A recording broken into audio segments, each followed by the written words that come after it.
지금 중고등학생 자녀를 키우고 있는 부모님들은 지금 뭔가 착각을 하고 계세요. 정말 모르고 계세요. 뭐냐면은 본인들이 중고등학교 다녔을 때 준비했던 대학 입시를 아직도 기준으로 두고 생각하시는 분들이 많이 계시는데 완전히 달라졌죠. 옛날에는 고등학교 1학년, 2학년까지 공부 그냥 안 하고 좀 적당히 놀다가 이제 고3 되면서 왜 있었죠? 머리 빡빡 깎고 들어가서 독서실 가서 뭐 엄청 열심히 1년 동안 바짝 해가지고 뭐 서울대를 갔다더라. 이런 얘기를 들을 수 있었죠. 과거에는. 근데 그런 이야기는 지금은 존재하지 않아요. 그럴 수 있는 지금 상황이 아니에요. 그러니까 과거에는 암기를 잘해서 국어, 영어, 수학, 과학 문제를 풀어서 누가 100점 맞는가, 그쵸?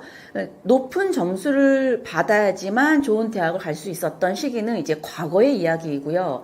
지금은 이제 대학에서 입시가 바뀌었고 이미 뽑고 싶은 신입생들의 기준이 이제 판이 바뀌었단 말이에요. 앞으로도 더 바뀌어 나가겠지만 시대가 바뀌었고 이제 흐름이 더 이상 누가 더 많은 정보와 지식을 머리에 쌓아두고 있는가, 누가 더 암기를 많이 했는가를 판가름내는 시험이 아니잖아요. 대학 입시가. 바뀌었어요. 어떻게 바뀌었냐면은 첫 번째로 이 아이가 얼마나 호기심이 많고 궁금한 것에 대해서 집요하게 탐구할 수 있는 능력이 있는지를 보고 있어요. 두 번째, 이 아이가 얼마나 깊은 독서를 하고 그 독서를 통해서 얼마나 궁금한 것들을 정말 또 깊이 있게 내가 탐독하면서 문제 해결을 해나갈 수 있는가, 그것도 보고 있고요. 또 세 번째로 이 아이가 자기 생각을 얼마나 글로 잘 논리적인 글쓰기를 할 수 있으며 얼마나 또 말로 잘 설명할 수 있으며 이런 것들도 보고 있어요. 또 이것을 내가 혼자 하는 것이 아니라 내가 옆에 있는 사람들과 같이 얼마나 협업을 잘하고 있는가, 얼마나 리더십을 잘 발휘할 수 있는가, 이런 것도 다 보고 있어요. 이런 것들에 대해서 뭐 주제 탐구 보고서라던가 아이들 수행 평가라던가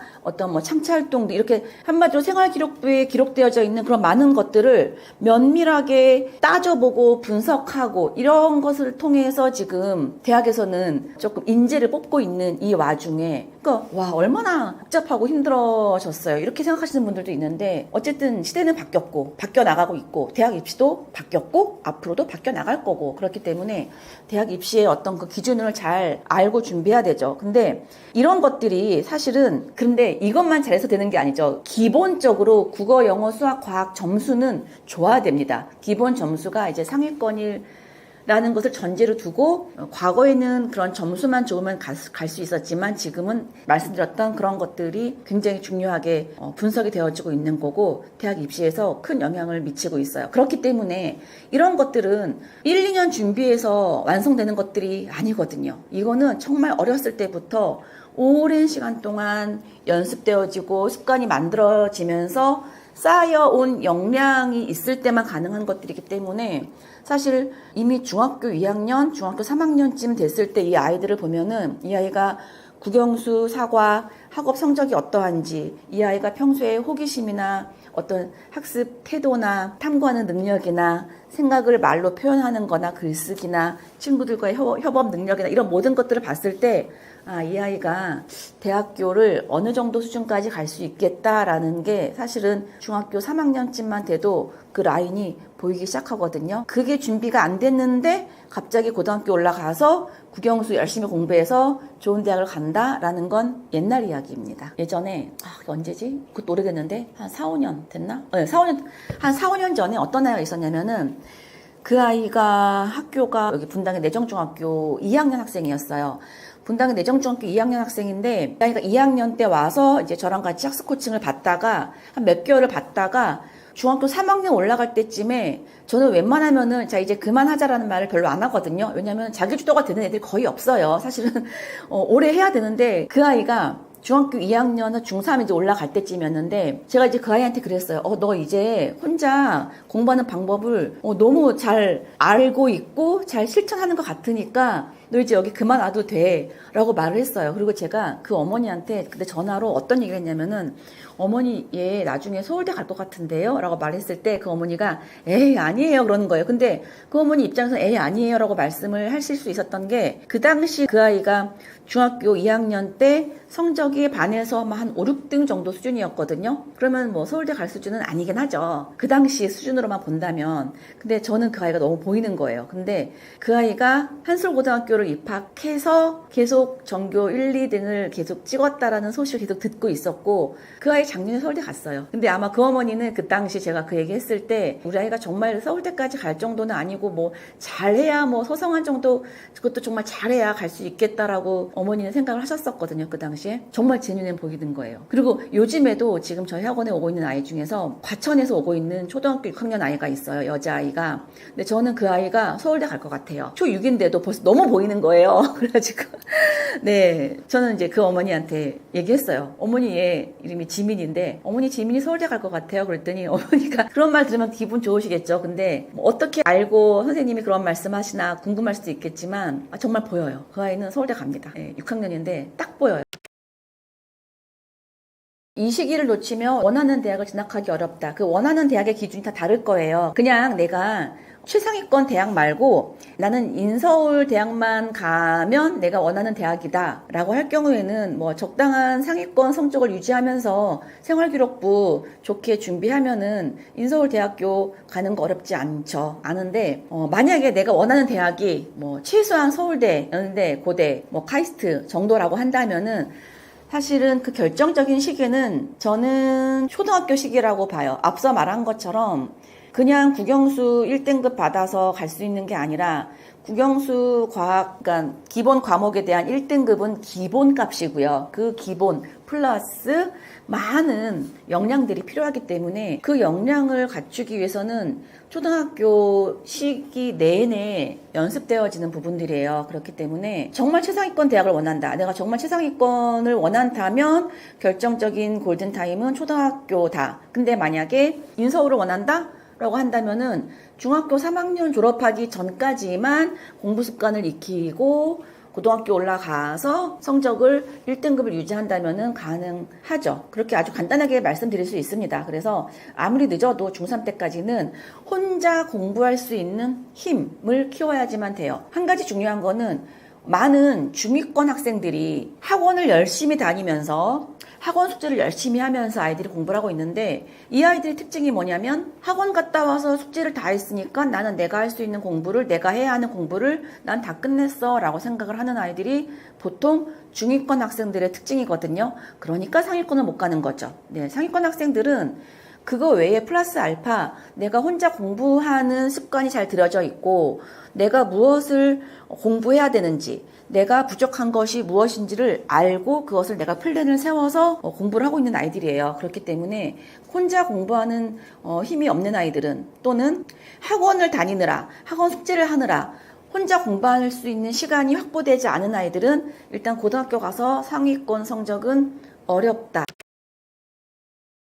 네, 대학 입시에 있어서 이제 특목고나 자사고를 가는 게 좀 어느 정도 유리한 부분이 분명히 있기 때문에 많은 중학생 부모님들은 특목고나 자사고에 관심이 많으시죠. 뭐 특목고는 보통 뭐 과고, 외고, 그리고 예고나 최고, 그리고 뭐 국제고, 특성화고 이제 이런 학교들 우리가 특목고라고 얘기를 하고 자사고 같은 경우에는 이제 전국에 한 33군데 정도의 이제 자사고가 있는데 기본적으로 중학교 2학년, 중학교 3학년 성적이 현재 올 A를 유지하고 있다라고 한다면은 가급적이면 이렇게 특목고를 목표로 준비를 하는 것이 좋다고 추천을 드립니다. 왜냐하면은 특목고 입학을 준비한다라는 것은 무슨 뜻이냐면은 일단은 국영수 과목을 다 90점 이상 유지하도록 신경을 쓴다라는 것이고 그리고 학교 그 생활기록부에 내가 학교 생활을 충실하게 성실하게 잘 하고 있다라는 것을 잘 기록되기 위해서 또 열심히 한다라는 것이고 또 독서에 중점을 두면서 뭐 보고서 쓰기라던가 이런 수행평가도 열심히 한다라는 것이겠죠. 그리고 마지막으로 내가 내 생각을 말로 할 수 있는 면접 준비도 할 수 있다라는 이런 것들을 다 준비하는 것이 이런 특목고를 준비를 한다라는 건데 이런 모든 항목들은 결국은 이 아이가 고등학생이 되었을 때 대학을 가기 위해서 준비하는 대입 준비 과정과 거의 흡사하단 말이에요. 그렇기 때문에 이것을 미리 내가 중학교 때 준비를 해놓는다라는 것은 굉장히 큰 의미가 있는 거죠. 설령 떨어진다 하더라도 이거를 준비하는 과정을 통해서 이 아이는 내가 어떤 부분이 지금 부족했구나 라는 것을 또 돌아볼 수 있기 때문에 대입을 준비하는 그 과정을 굉장히 남들보다는 다른 차원에서 다른 출발점에서 시작할 수 있는 이제 결과가 나오는 거거든요. 그래서 성적이 한 중학교 2학년, 3학년 성적이 상위 한 3, 40%만 된다 하더라도 특목고 준비는 하는 게 의미가 있다라고 생각이 들고요. 그럼 실제로 어느 정도 준비가 되어야 여기 합격을 하느냐라고 생각한다면은 과학고 같은 경우는 굉장히 사실 쉽지 않죠. 과학고 같은 경우에는 중학교 2학년, 중학교 3학년을 보내면서 최소한 예를 들면 수학 같은 경우에는 고등학교 1학년은 기본, 고등학교 2학년 심화까지도 과학도 마찬가지입니다. 그냥 물화생지 1뿐만이 아니라 2 과목까지 굉장히 심화 과정까지도 어느 정도 이 아이가 사실 알고 있는 성취 기준이 되는 아이들이 과학고를 합격하더라고요. 근데 여기서 중요한 건 뭐냐면은 수학 같은 경우에 단순히 내가 그 문제풀이를 할 수 있다 정도로 머무르면은 안 되고요. 그 개념을 내가 충분히 설명할 수 있는 수준인 것인가. 또 과학도 마찬가지죠. 과학도 단순히 그냥 어떤 문제풀이 할 수 있다 절대 그런 수준이 아니라 정말로 그 과학의 어떤 개념이 나의 호기심으로 충족이 되어져 있으면서 왜 그러한지에 대한 원리를 제대로 설명할 수 있는지 이런 것들 결국 다 면접에서 다 드러날 수 있는 부분들이기 때문에 그 정도까지 이 아이가 어느 정도 완성도가 있어야 사실은 과학고 갈 수 있는 수준인 것 같아요. 상당히 쉽지 않죠. 그래서 그 정도는 준비를 해야 되는 거고 외고나 국제고 뭐 이런 경우에는 사실은 선행학습 지금 말씀드렸던 과학고등학교에 준하는 그런 선행보다는 사실은 얼마나 이 아이가 중학교 생활을 성실하게 잘 했는지 그래서 교과 내신이 영어나 국어, 사회 이런 것들이 일단 당연히 아까 A등급은 뭐 당연히 기본이고요. 특히 이제 생기부에서 얼마나 이 아이가 성실하게 학교 생활 잘 했는지 그리고 독서 활동을 기반으로 한 자기소개서를 잘 쓰는 것도 중요하고 면접 너무 중요하죠. 그래서 자기소개서를 기반으로 해서 이제 면접에서 이 아이의 좋은 태도와 좋은 그런 똑 부러지는 그런 자기 표현도 준비가 되어야 되기 때문에 그 정도 준비가 되면은 합격은 가능하다라고 생각이 듭니다. 목표를 갖고 한번 해보는 거죠, 아이가. 과학고등학교 같은 경우에는 시험이 까다롭기 때문에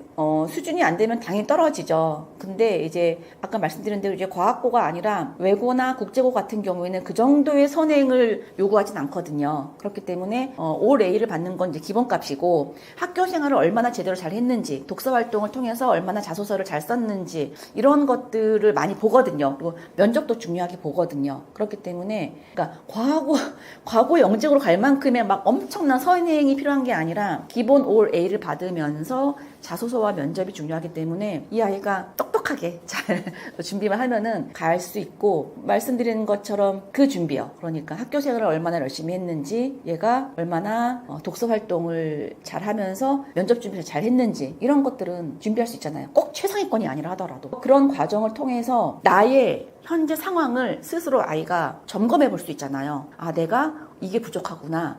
아, 독서 활동을 기반으로 해서 내가 자소서를 쓰려고 했더니 내가 그동안 읽은 책이 없네? 이렇게 자기 평가가 되잖아요. 예를 들면 이제 그런 것들을 통해서 본인의 부족한 점이 무엇인지를 파악할 수 있고 고등학교 가서도 대입 준비할 때 그게 똑같이 반영되는 준비 과정들이거든요. 네, 그래서 그걸 준비 안 해본 애들은 모르는 거죠. 뭘 준비해야 되는지를 모르는 건데 특목고 준비를 해본 아이들은 뭘 준비해야 되는지를 알고 출발점이 다르다고요. 고등학교를 보낼 때. 네, 비록 떨어졌지만 그런 의미가 있어요.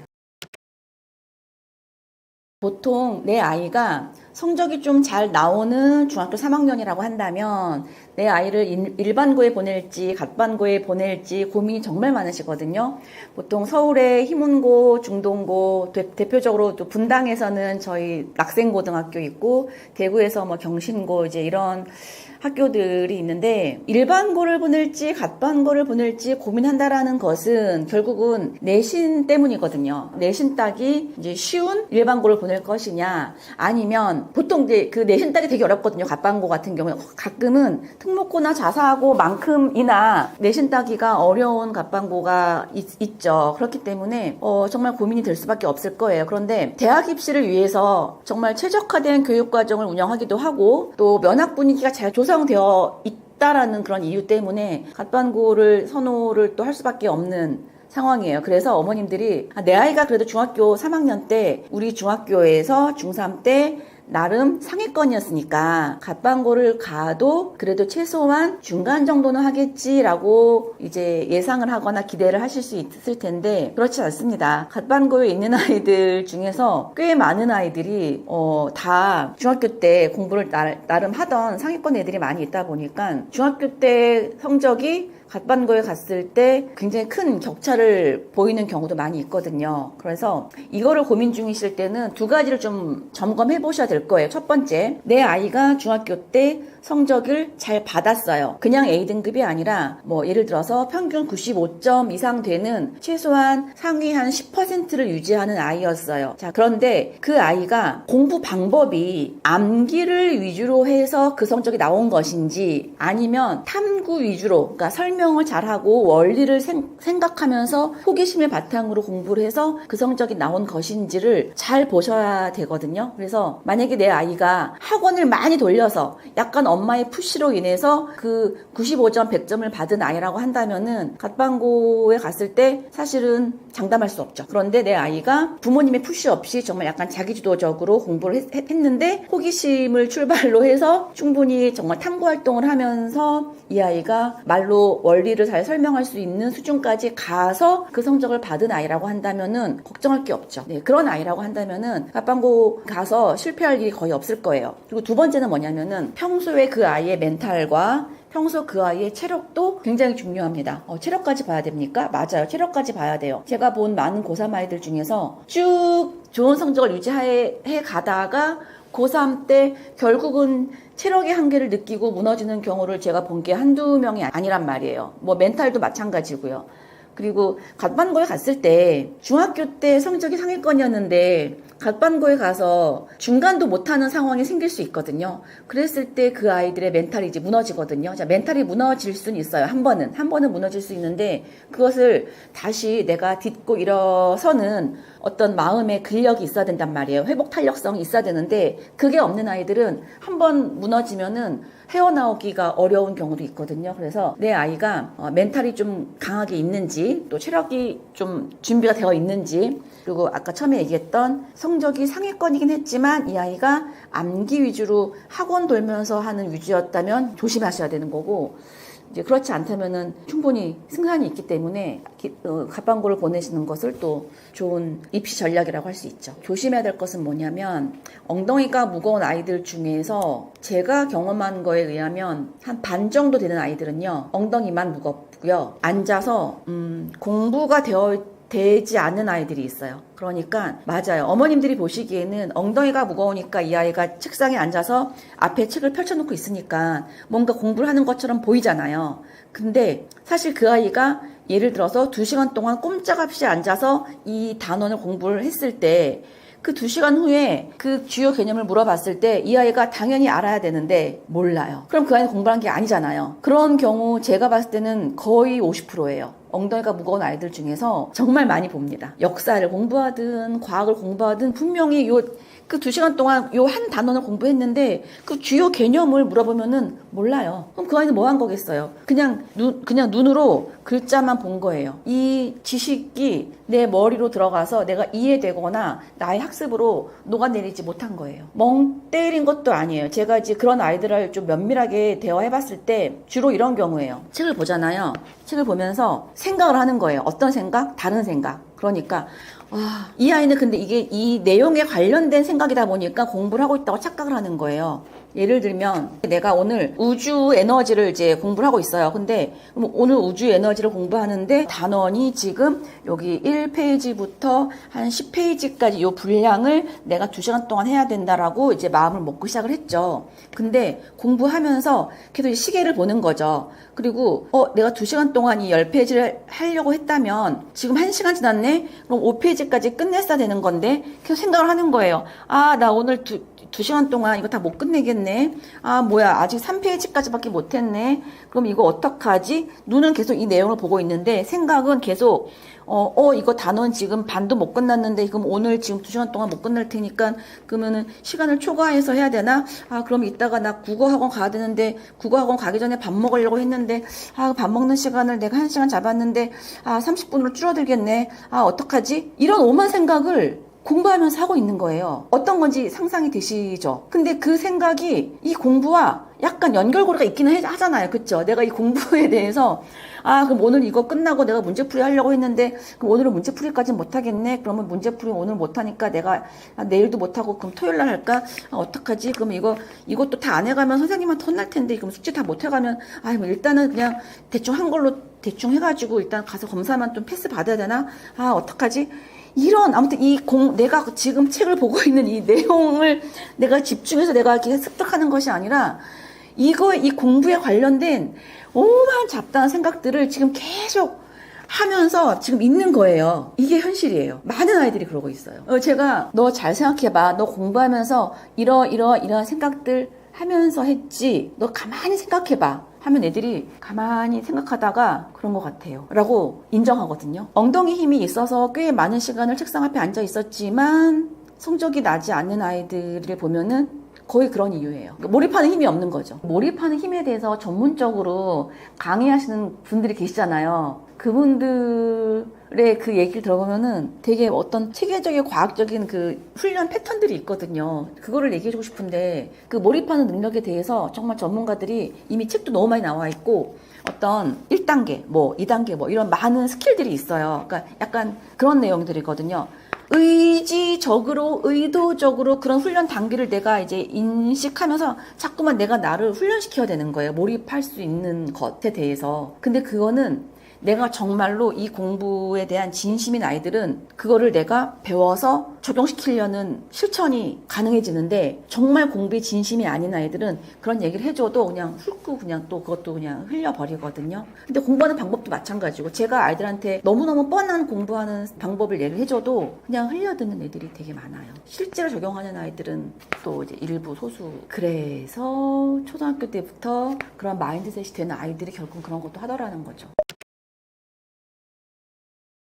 저희 홍공연구소는 분당에 있기 때문에 분당 학생들을 거의 많이 만나고 있거든요. 그런데 전국에 있는 다른 학원 원장님들하고 이제 대화를 하다 보면은 그 원장님들의 가장 최대 고민은 그분들의 학원에 다니고 있는 공부 잘하는 학생들이 대학을 인서울을 가지 못하는 경우는 대부분 다 수능 최저 기준을 맞추지 못한다라는 거거든요. 그러니까 지방의 학생들이나 이제 비학군지에서 거주하고 있는 고등학생들의 가장 큰 고민은 수능 최저 기준을 맞추지 못한다라는 거예요. 그만큼 이 학군지와 비학군지 사이에 학업 성취도의 지역적 그 격차가 어마어마하단 말이에요. 어느 정도로 크냐면 보통 서울 지역의 일반 고등학교에서는 내신 등급이랑 모의고사 등급이 거의 비슷한 수준이에요. 그러니까 내신 등급이 1, 2등급이라면 모의고사 등급도 1, 2등급인 거고 조금 아까 말했던 이제 학군지 또는 갑반고 이제 이런 데에서는 내신 등급이 3, 4등급인데 모의고사는 1등급이 나오는 케이스가 있죠. 근데 반대로 이제 지방에 있거나 좀 이제 비학군지에 있는 일반고 같은 경우에는 그 반대잖아요. 내신 등급은 1등급이 나오는데 모의고사 등급은 2, 3, 4 심지어 5등급까지 내려가기도 한단 말이에요. 그러니까 격차가 어마어마한 거죠. 그래서 이 최저 수능 등급을 맞추는 것이 가장 큰 숙제죠, 사실은. 그래서 수시로 원서를 쓸 때 보통 서울대, 연세대, 고려대 아니면 서성한 이 정도 학교에서는 보통 3합 6에서 7 정도를 요구하고 있고요. 세 과목 국어, 영어, 수학, 과학 중에서 세 과목의 등급을 합쳤을 때 최소한 6등급이나 7등급이어야 한다라는 거죠. 그러니까 뭐예요? 내신은 1등급인데 보통 스카이나 서성한 가려면은 그 학교 내신 1등급 정도 되어야 하잖아요. 근데 내신은 1등급인데 이걸 못 맞춘다는 건 뭐예요? 3합 7이 안 된다라는 거예요. 다시 말해서 국영수 과학 중에서 세 과목을 합쳤을 때 2등급, 2등급, 3등급 그러면은 7 맞죠? 그거를 못 맞춘다라는 거예요. 어마어마한 거죠, 지역 격차가.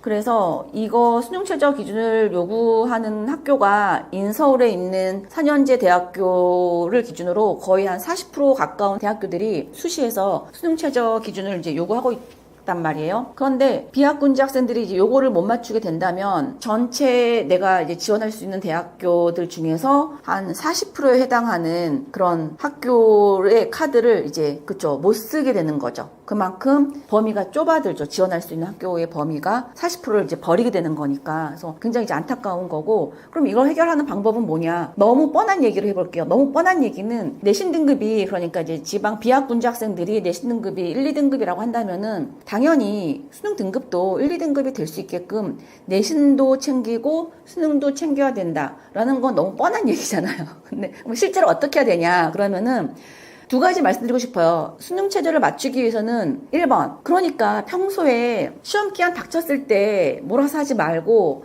매일매일 학교 수업 들은 내용을 누적 복습하면서 학습 플래너를 꼼꼼하게 작성하면서 매일매일 누적 복습을 해라. 그래서 장기 기억으로 가지고 있어야 된다라는 거죠. 그거를 실천하지 못하면은 수능을 어떻게 챙기겠습니까? 그래서 첫 번째 실천해야 되는 학습 행동은 누적 복습하면서 플래너 중심으로 계획을 세우면서 공부를 해라. 이게 이제 1번인 거고, 두 번째는 우리나라에 얼마나 많은 좋은 일타 강사들의 고퀄리티의 좋은 강의가 많이 있습니까? 보통 수능 만점 받은 학생들이 인터뷰 하잖아요. 보통 학교 수업 중심으로 공부를 하면서 부족한 거는 인강을 들으면서 했다고 하지 않습니까?